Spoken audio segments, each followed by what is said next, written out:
Hi guys, a day in life as a full-time mom living here in the UK.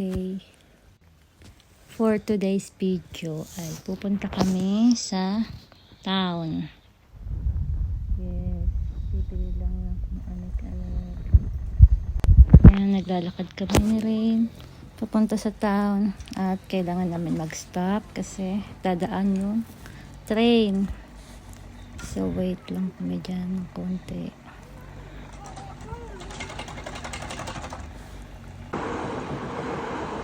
Ayan, kasama namin si Hendrix.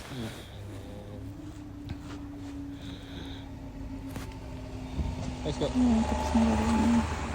Tumatakbo pa.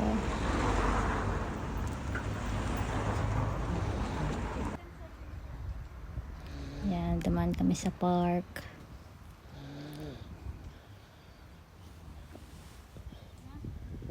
Tumingin pa.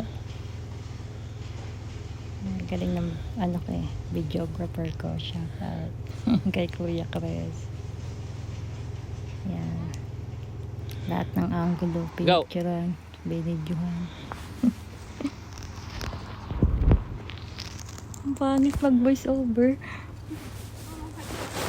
Sorry na guys. Pagpasensyahan nyo na kasi first time ko lang. Ayan. Lapit na kami niyan sa town. Punta muna kami sa Boots. Bumili lang kami ng shampoo. Tsaka, ano ba binili ko yun? Basta kung anik-anik lang. Tapos pagtapos namin sa Boots, punta kami sa Co-op. After sa Boots, punta kami sa Co-op.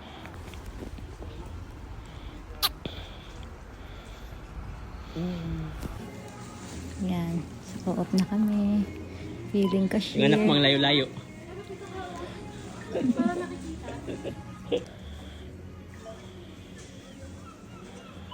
Si Ray, napakabait ni Ray. Waiting lang siya dyan.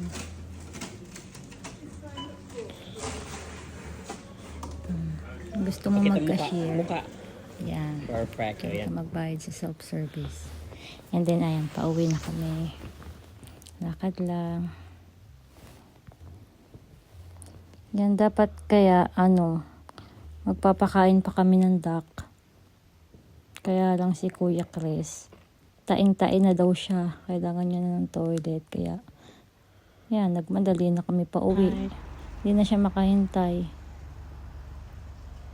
Yan,